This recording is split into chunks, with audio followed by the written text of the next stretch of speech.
ઘણા લોકો મને પૂછતા હોય કે જયભાઈ તમે કરો છો શું? ક્યારેક કારખાને હોવ, ક્યારેક હળદરનું કહેતા હોય. તો મિત્રો, પહેલા તો હું એક ખેડૂત છું. આ અમારી વાડી છે. મારા પપ્પા શ્રી અર્જુનભાઈ મોહનભાઈ પાગડા, જેઓ રાષ્ટ્રપતિ એવોર્ડ વિજેતા છે. અમો ગાય આધારિત ખેતીથી સંપૂર્ણ ઓર્ગેનિક હળદરનું વાવેતર વર્ષોથી કરી રહ્યા છીએ. આ અમારી ગૌમાતા છે. આ હળદરમાં કોઈ પણ જાતના પેસ્ટિસાઇડ નાખવામાં આવતા નથી.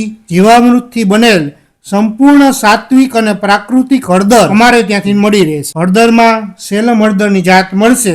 હળદરનો ભાવ છે 1 કિલોના 500 રૂપિયા. ઉપર આપેલ મોબાઈલ નંબર ઉપર વોટ્સઅપ કરી આપ આપનો ઓર્ડર લખાવી શકો છો. હળદર નીકળે ત્યાંથી બધી પ્રોસેસ અમારા દ્વારા જ કરવામાં આવે છે.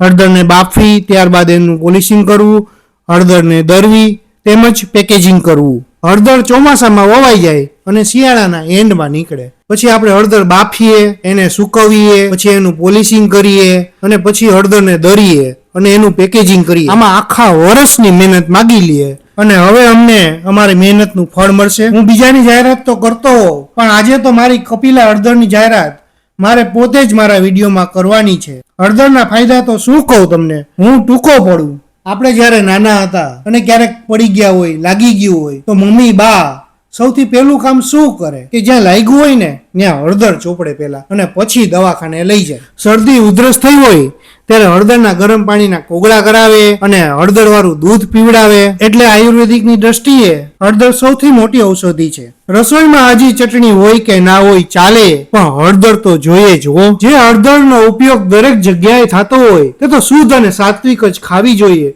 અને તંદુરસ્ત રહેવું જોઈએ. તો અત્યારે જ ઉપર આપેલા નંબર ઉપર કપિલા હળદરનો ઓર્ડર બુક કરાવો.